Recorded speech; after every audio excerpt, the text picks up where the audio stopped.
Welcome back to the Blue Jay Way podcast. Me and Chris are here today to tell you guys all about spring training. Chris, buddy, it's right around the corner. Well, actually, it's today. I know. Do you see the Red Sox are playing Northeastern University? What? Yeah, yeah. They're playing like an exhibition kind of spring training game against a college team, What? which I thought was pretty cool. But yeah, it's kicking off. Yeah, We're we getting there. got today. We got what do we got so far? We got the Rangers and the Royals going head to head, and then we got the Padres and the Mariners going head to head. So this is gonna be interesting to see a new. I don't want to say like reinvigorated, but I guess that was how you could describe Texas with all the offseason moves they've made over Yeah, the past two off seasons, right? Like Jacob new DeGrom's there look. now. Yeah. They Hmm. finally have a competent pitching staff headed by DeGrom. They Hmm. were able to keep who was it, Martin Perez, they signed him back. Yeah, They got John Gray, who they traded for last yeah. year, and then they got those Nate Eovaldi. Nate Eovaldi. Yeah, Hmm. they have a legitimate pitching staff now. Yeah, no, I was pretty fired up. I was on the MLB app yesterday, and for the first time, I saw like probable pitchers for today, and I'm like, oh, we're getting there. We're Yeah, getting there. Daniel Lynch starting for the Royals.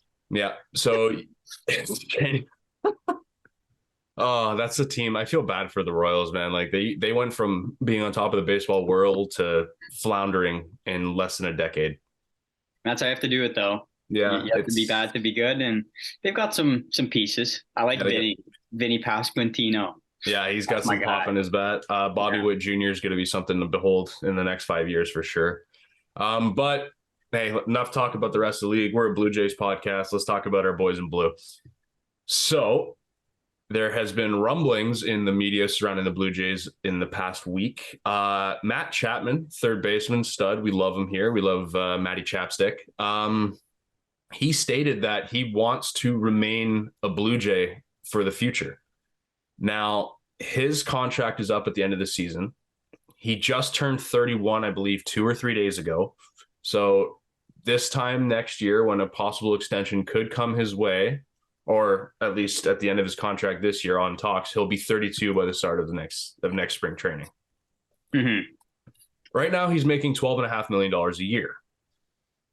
But we all know that the third base market, other than Manny Machado, it's really only Matt Chapman. There's no other big name third baseman that are coming off the books of any other team that are going to be viable for the Blue Jays to go after. And we know that Orelvis Martinez is only 22 years old. And if the Jays are in win now mode, that doesn't exactly fit into their plans when they have a guy who's established, who's been in the big leagues for over 5 years, who knows what it takes to win, like Chapman. We also have that kid, Addison Barger, who's a super utility guy, much like Kevin Biggio.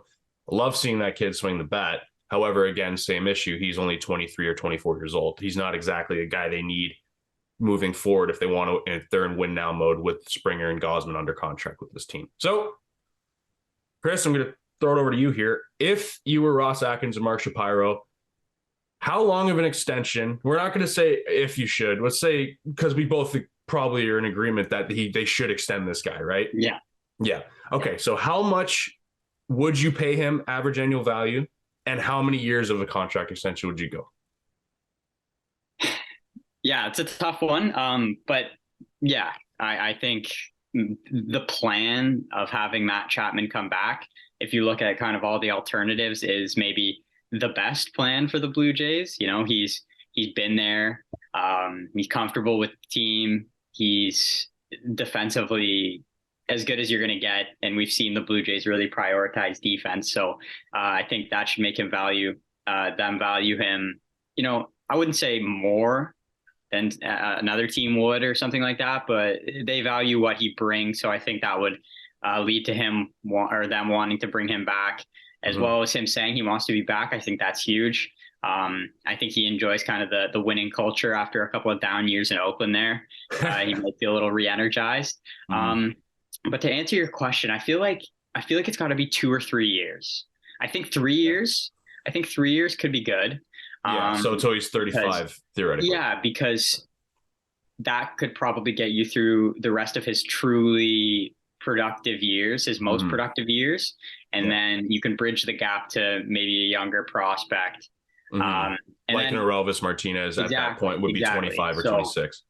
I think 3 years at, I don't see, they signed him to that 12-year, 12 and a half. 12 and a half per year extension. Mm-hmm. And in my mind, his value hasn't changed much from that. Okay.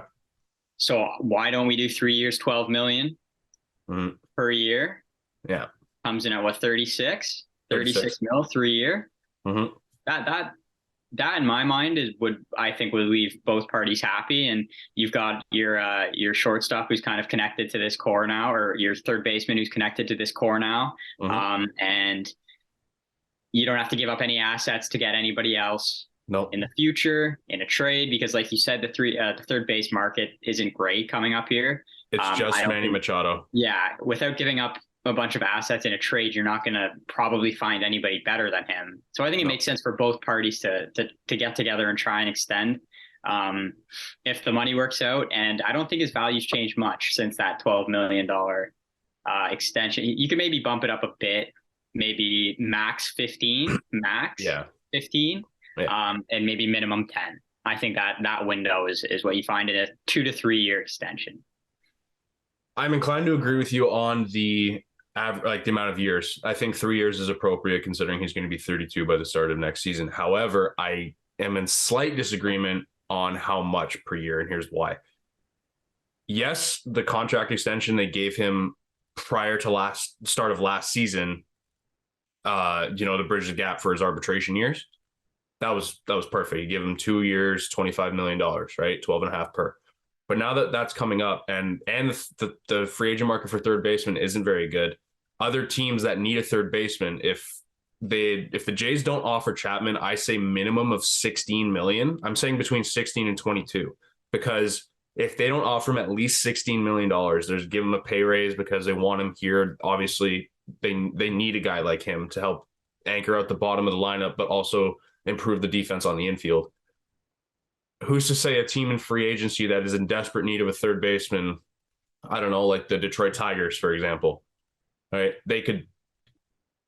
Who's to say they won't shell out $25 to $30 million for a guy like Matt Chapman, even though he is going to be 32? And it's, we've seen teams where they sign guys like the Padres just did it with Yu Darvish. They gave him a contract extension until he's 42 years old. The guy has shown signs of a decline every single season. Yes, he was hot for like a month last year, but if you look at his numbers over the past 5 years, he's slowly declined, and he's only getting older. He's 36, going to be 37, I believe, in halfway through the season this year, and his contract's not up till he's 42. Point is, we've seen teams that are willing to pay give those extra years to get the guy they want.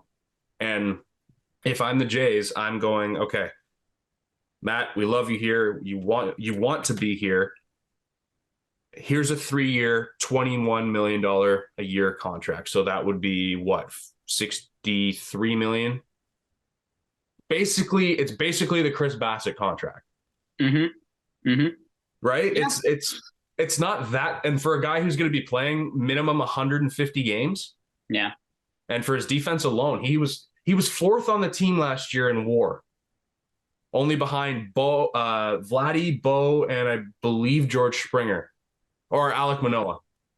I'm pretty sure he was the fourth guy. And he only batted, I believe, 223. He had 27 bombs, granted, right? Only 70 something RBI.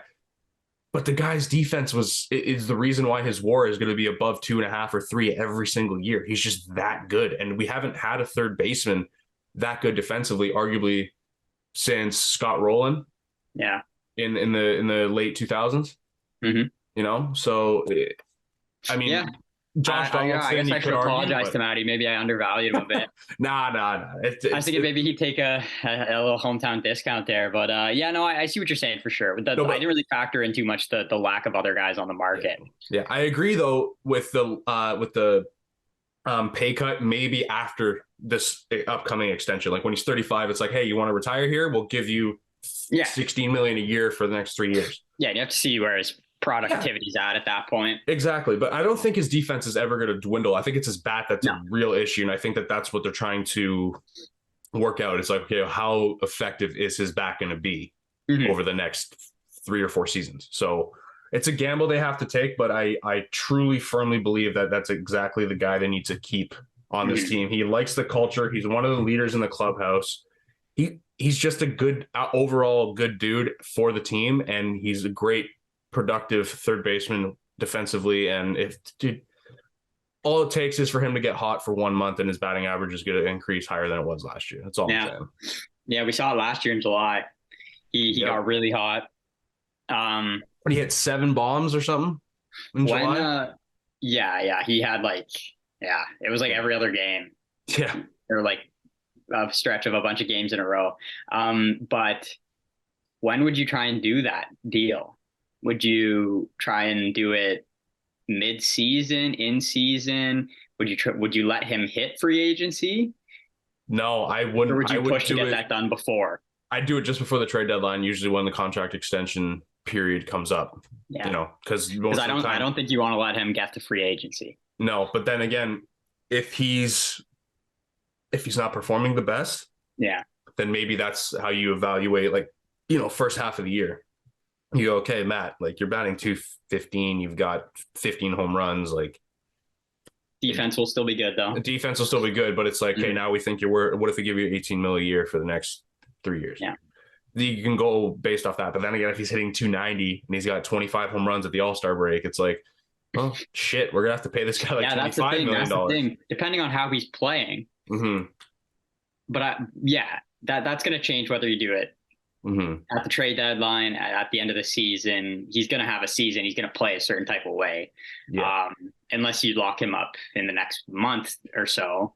Well, isn't that what they did after they traded for him in spring training last year? They signed his extension, right? Exactly.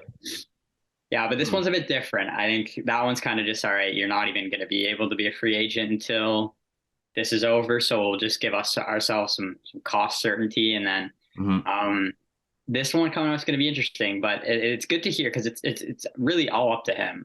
It really is. But it is good to hear that he wants to stay because I think he's a fit. I personally, I know we both enjoy just watching him play baseball. He goes about things the right way. You know, he always gives some max effort. He makes some great plays. And he seems to fit well in terms of the clubhouse too. He seems to be a likable guy and you know, a guy that guys can go to, and he's a veteran guy. So I think, why wouldn't you try to get an extension done? I think the only thing that'll come in the way is maybe the Jays looking to sign other guys and not maybe being able to give him the money that he thinks he deserves, and he probably does deserve at the end of the season or in the middle of the season. But I definitely will guarantee that there will be talks between the two sides on an extension over the course of the year.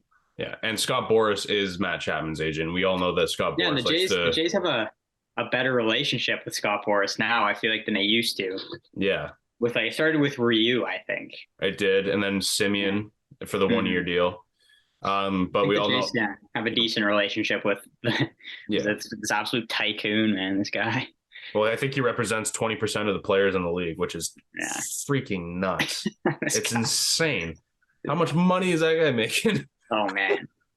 I guarantee he signed over $2 billion in contracts, probably $3 billion. And let's say he's making 10% of that. Yeah. That's what, $200 million? Easily. Yeah, he's freaking. Sorry, Matt. I'm a big Matt fan, even back to Oakland. Yeah, exactly. The guy just makes the game look nice. Yeah, and he looks good in a Blue Jay uniform. So yeah, throw out all the stats, throw out all the analytics. He pleases you when you watch him. He does. He just gives you that effort, and he just makes those nice plays, and he just, looks strong at the plate. Yeah, he's stiff stance. Yeah, he's going to strike out. He's going to strike out to 150 times a year, but he's also going to walk 80 times a year. So he's like Aaron Judge that way, Aaron Judge is going to strike out a lot, but he's also going to get on base a lot. So whatever. I'm not comparing the two, so don't come at me. Obviously, they're eons apart, but Matt Chapman. No, I know what you're saying, though. I know what you're saying. Matt Chapman and Shapman Atkins, get it done. Yeah. All right. I agree. All right. So we're going to move on now because spring training, as we mentioned before, does start this afternoon. However, the Blue Jays do not play today. They play tomorrow at 1:05 p.m. on Sportsnet 1. Don't you dare miss it. Playing against the Pittsburgh Pirates, and apparently Yusei Kikuchi is getting the ball first in the game, and then followed by Trent Thornton and former Pittsburgh Pirate Zach Thompson, who they picked up about Revenge game. Revenge game is right. So Pete Walker said that he's, quote, very excited to see him pitch. And he's referring, of course, to the Coochie main, Yusei Kikuchi. So, Chris, I'm not in the same boat as Pete Walker. I am not in that. I am not in that boat. I am not in that boat.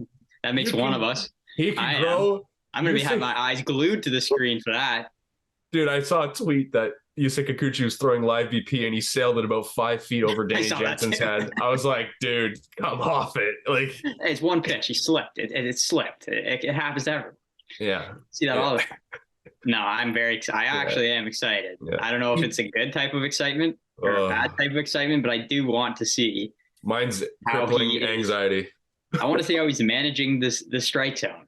I do. It's the first start of spring training. You can't, take too much stock in it, but no, but I could put stock in it. I'm going to watch. I'm probably only going to watch his innings. Yeah. The first 3 innings of the ball game. Probably. Yeah. Because after that, spring training can hit the fan pretty quickly. Yeah. Not to mention. I'm excited to start betting on spring training games again. Sometime. Hit the overs. Hit a lot of overs on spring training games. It's a good time. But yeah, I don't know if I would call it excited, but I'm very interested in seeing how he's kind of, how he looks, what kind of pitches he's using, how he's managing the zone, and Man, I don't know. He could grow the most majestic, beautiful beard in the world, and I don't think it's going to fix his command problems. Obviously, I'm being facetious, but the point is that to me, unless he makes a drastic change into his mechanics and his delivery, which it doesn't seem like he has this year, really. Like I've seen, seems like he's tried to tweak things. He's tried to tweak it. He's not having as much of an exaggerated kick on his when his knees up, right? He's not doing the whole where it's like a freaking piston. But to me, I'm gonna have to, the expression "seeing is believing," and I'm gonna have to see it because I don't trust anything I haven't seen. And from what I've seen of Yusei Kikuchi and what I've read about him so far in spring training right now is that it doesn't look any better than it did last year. So that's why I'm so excited to see it tomorrow. Yeah, strikes out the side on 9 pitches. Has an immaculate if he does that in spring training, even you're like, all right. Or even if he just goes out there 3 innings, no walks. That's a win. Give up a couple of hits. Give up a home run to deep left center. O'Neal Cruz goes 450. Yeah, I don't care. But if you go 3 innings, no walks in the first spring training outing, that means you're sharp. Yeah, that means you are in fact ready to go, and you've tried to fix your biggest issue. Mm-hmm. Well, I mean that was his biggest. And it was just walking people. Yeah, and there should be no reason in a spring training game that you're not attacking the zone. I agree. You're playing against AA and AAA guys. It doesn't mean anything. Exactly. If you're going to do anything, get comfortable with the strike zone tomorrow. Mm-hmm. Get pitches in there. Limit walks. Mm-hmm. I'm actually quite interested. Of all the pitchers in spring training, I'm actually probably the most interested in watching him. More than Jose Barrios, though? I feel like Barrios is... I am interested in Barrios to see how he bounces back, but I'm nowhere near as concerned about Barrios. No, I think he's gonna be. You see his quote? Well, no, I didn't. What did he say? He said I don't have the exact quote, but he said something along the lines of, I was letting kind of hitters intimidate me, and I was giving them too much respect. And he said something at the end I'm Jose Barrios. I just have to remember I'm Jose Barrios. I just gotta attack more. And he said I can't treat anyone with too much respect and try and kind of wiggle around them like he was last season. I thought that was an interesting quote. We'll have to see if he can do that in the WBC and then into the season, because he's got the stuff. He's got the stuff. I just think I think it was a big mental thing last year, and the fact that he he seemed to really struggle making adjustments in game. Yeah, I think that was his biggest issue. Also, Pete Walker changed his mechanics, his delivery. It wasn't as slowed down as it used to be, because remember he used to come over the top like Yeah. this, and then he'd go in. Last year was just he'd start here, and it was an exaggerated stretch. So I think now this year, instead of up here, he's bringing him down around his waist. Yeah. So there's another adjustment there too. So we'll have to see how that works out. Yeah. It could be all to do with balance too. Maybe he was falling off the mound wrong. Yeah, and I think that's the thing with Kikuchi too, is he was really falling off to I think the first base side as a lefty. Yeah, he was falling off to the first base side rather than actually falling through to the plate. And I think the same with Barrios, he was falling off to the third base side instead of falling through to the plate. So I think that's the thing that I've heard that they're trying to get with Kikuchi, at least 100%. I heard that they're trying to get him to fall off to the other side now, follow through a bit more. Yeah. So again, another interesting thing to take a look out for tomorrow. I'm gonna be, man, they're back. I don't know what the lineup's gonna be. I bet there'll be some guys in there. At least some of the new guys. I think maybe Varsho and Kiermaier will be taking some hacks. Brandon Belt, I like to see. I think he's going to be the best part of the free agency this year. He could be a dark horse. He could be a little dude. Even if he hits cover pickup, man. Even if he hits like 20 home runs and drives in 70, I don't care. Oh, that would be great. That's more than what we've gotten off the bench before with Biggio all day. Yeah. I think you'll hit 20 though. I think easily. And Rogers Center with the new dimensions. Yeah, exactly. I was gonna say fences brought in. You could just swat at that thing and it could lead. Yeah. And he says he feels better than he's felt. Same with Kiermaier. So if these guys are truly as healthy as they claim to be, those contracts make Ross Atkins and Mark Shapiro look like geniuses. No, yeah, it's coming together. It's coming together. They're getting those complementary pieces now. I'm interested in seeing some of the relievers too. Yeah, Eric Swanson, I'm excited to see. Swanson, yeah. I wonder, we'll see when he gets into his first spring training game. Romano, I'm curious to see because of the pitch clock too. He's having to speed up his delivery because remember that's going to be another thing too tomorrow. Yeah, I'd say the big storylines are Kikuchi and then all the new rules. See how the game kind of looks. It's going to be weird, man. Like having a pitch. How long is the pitch clock with no runners on? It's like 15 seconds, and with runners on, it's like 25 or 20 seconds or something like that. Yeah. 15 seconds. No more than 30. Yeah. Also, Gausman said he can't. They said Gausman can't do his toe tap anymore. Yeah, we could talk about that a bit too. Yeah, do you remember in the Orioles game last year? And I'll put a clip of this. I'll put a clip of this over top of what I was talking about. Yeah. It was against Baltimore, I think in August or September, and Gausman got called for a balk. Yeah.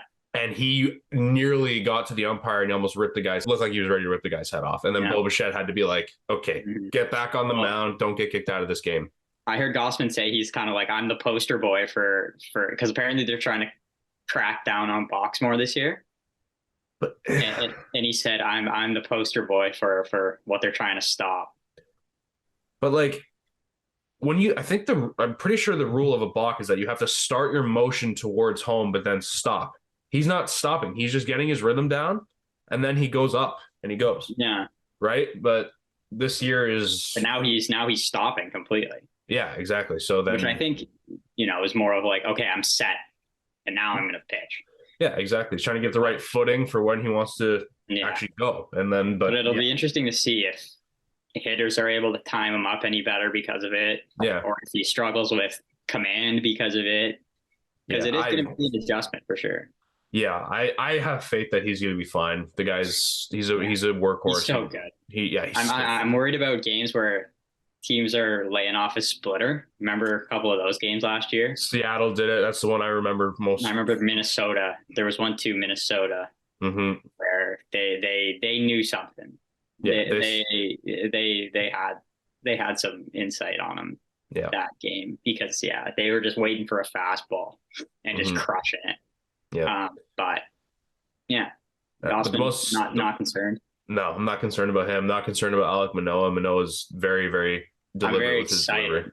Yeah. About Manoah this year. Nice. That's a sick shirt on. That's the shirt he designed, eh? Yes, sir. Yeah, that's a sick shirt. Yeah. I think the thing with Manoah, I think this is a big year for Manoah though. Because last year was like, okay, you did it. You did it. Maybe you caught lightning in a bottle. Maybe teams and players weren't prepared for you. Yeah. Now guys are going to be ready for you. See, but even then, he came in halfway through the season in 2021, and he, like teams at that point, he'd pitched for 4 months, and then I feel like that's enough, studying game footage and seeing his delivery and seeing how he pitches and approaches people on the mound. And then all throughout last year, he kind of got better as the year went on. It's just he wasn't lasting as long in games because he was more tired, but his production was pretty consistent. I think it's going to be more of the same. And also, he said it himself. He's been in the gym more and he's trying to get in better shape, which, dude, he shows that he's invested in being the best version of himself, which I fucking love. The fact that he's putting the work like that. The guy's a king. He's the king of Toronto. Sorry, Kawhi. I mean, if he does it again this year, if he has another similar year to the year he had last year, there is no doubt. There is no doubt that he is that guy. I think we both think that at this point that he's that guy. Yeah. But I think one more year will completely cement it. I'm willing to say this right now. He's a better pitcher than Garrett Cole. The only thing that Garrett Cole has better numbers wise than Alek Manoah is strikeouts. Ooh. Manoah has a better whip, FIP, ERA, wins, and less home runs given up. No. Where's the lie that he's a better pitcher? That's a great thing to have as a pitcher of that caliber. Yeah. And Kermit the Frog on the Yankees only has strikeouts. So, dude, I really want to see him and Pat Mahomes. I can't believe the Yankees haven't done more. And I'm sure they think that re-signing Judge, Rizzo, and then getting Rodon is probably more than enough. Re-signing Judge was that's the biggest signing of the offseason by any team. The guy just tied the record or broke the record he broke the record for American League home runs.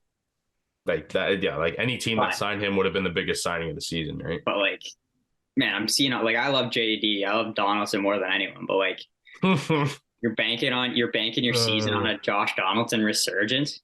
No, they're banking their season on DJ LeMahieu trying to stay healthy. And it's not going to happen. I think this is this is what the Yankees do. If things go wrong, if a couple things go wrong for them, they'll be good. I've said it the last 3 episodes. They're going to have to be lucky this year too. Yeah, I've said it the last 3 episodes. All it takes is one bad ACL sprain for Aaron Judge. Garrett Cole gets hit with a comebacker, does something to his arm, and their season's toast. Toast. They're putting too much stock into one. I mean, their average age, I'm pretty sure, is 31 or 32 years old. Because Judge is 30 now.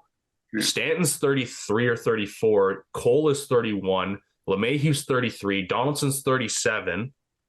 I think their youngest player is that Edward Cabrera, or is it Edward Cabrera? Yeah, they have Oswaldo Cabrera and Oswald Peraza, who are both good. And I do think we're going to see Volpe this year. I believe so too, and maybe even Jason Dominguez too. He could be making his way up. They have some guys coming up, but they do. Prospects don't usually come up and become extremely impactful, even though Volpe is highly touted. But they're an old team, and if they get into injury trouble, I thought they needed to sign guys in the infield and the outfield. Yeah. Maybe look to trade. I mean, I love JD more than I love JD, but he is not he's not a starting third baseman on a World Series team. No, not even close. And we love everything he provided for the Blue Jays when he was MVP here and everything. But I got to say, I'm so glad that the Jays didn't sign him to a long extension for his career. Because if this was the amount of decline that he was going to show, it's another thing that Shatkin's got right. And shortstop, they got Kiner Falefa, who is just there for defense. That's terrible. Yeah. I'm sorry. Yeah. Also, do you remember when Yankees fans were saying that Jose Trevino was better than Alejandro Kirk? That was a big debate. It was so stupid. So stupid. Just look at the numbers. Hey, I like Trevino. I think he's great. If Trevino was on the Jays, I'd be a big fan of his because of his defense. Yeah. You always got to respect the catcher with great defense. Yeah. But offensively, Kirk's on another level. He might be the best offensive catcher in baseball. I think Rutschman will be. Yeah, like basically everyone's just holding a spot for Rutschman at this point. Real Muto's up there too. Yeah, Real Mito's incredible. I think Kirk's top 5, top 10 without a doubt. Speaking of top 10, did you top anything? Yeah. The Blue Jays have, what is it, like the 7 players in the top 100. What is it? It's Chapman, Springer, Varsho, Vladdy, Bo, Manoah, and Kirk. Gossman's got to be there too. Gossman has to be in there. I don't know if Chapman was in there. I think he is. I'm pretty sure he is. Yeah, he might have been near the. I want to go find this list because I'm pretty sure that Kirk's in there too somewhere. Kirk is. I don't know if Chapman is. Well, let's go take a look. Did you see Mike Trout? Mike Trout, he's 3rd. Yeah. Behind Aaron Judge and his teammate, Mr. Shohei Ohtani.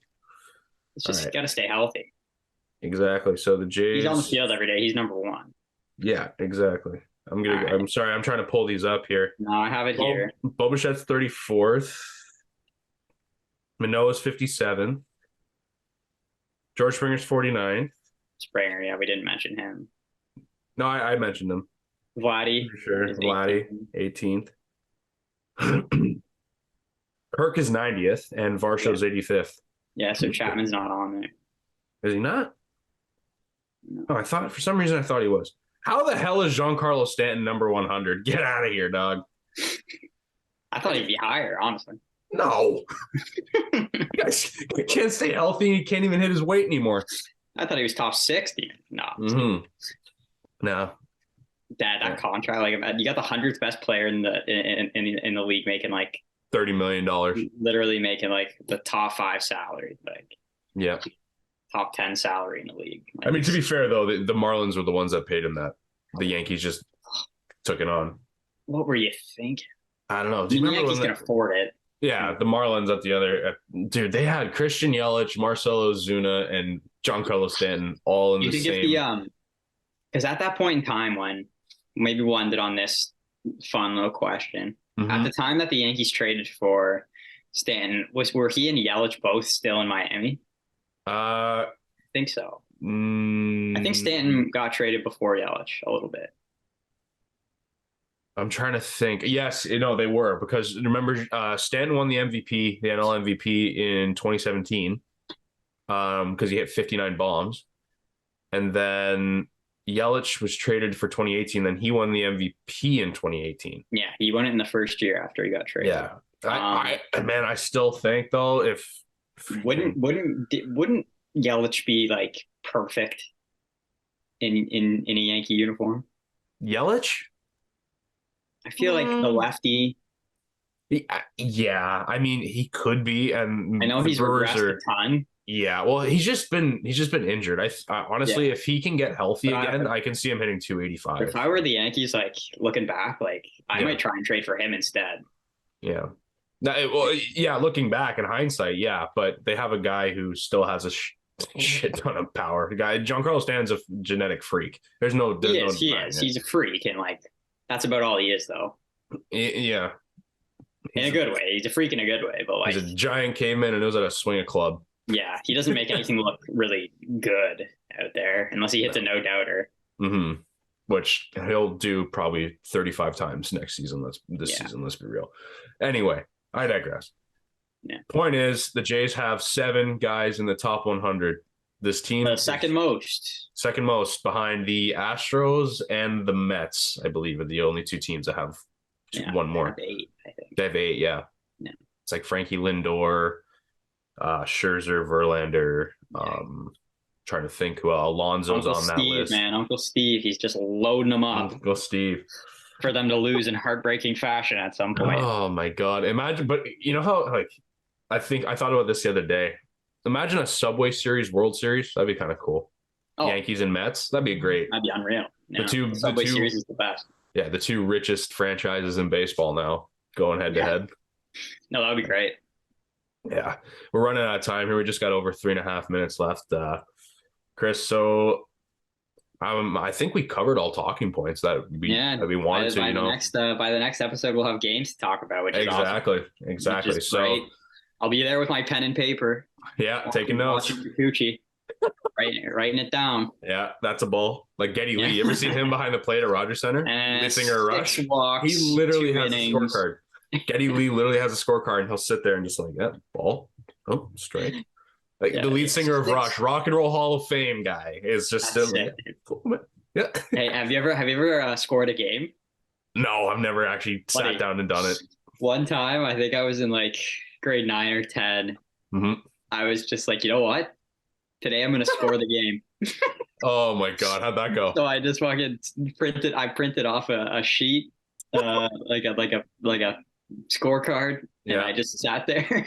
It was like a day game in like Oakland or something, and I just sat there from 1 to 5 or 1 to 4 in my basement, and I just scored the game. I don't know why. I did it once. Hey man, everyone wants to. You got to try something new every now and then, right? All right. Yeah. Anyway, so just wanted to mention something real quick, and shout out to my buddy Nick Coleman for offering up this idea. Feel free to comment below in the comment section, and we will read out your comments during the podcast and answer any questions or comments you may have. Don't forget to like, share, subscribe, tell somebody you love them, tell your friends about us. We would love all the support that you guys have already given us. For Chris May, I've been Jack Ryan, and have a good day, guys. And don't miss the game tomorrow at 1:05 p.m. against the Pittsburgh Pirates, Toronto Blue Jays. They're back. They're back. Baseball season's back, baby. All right, guys, take it easy.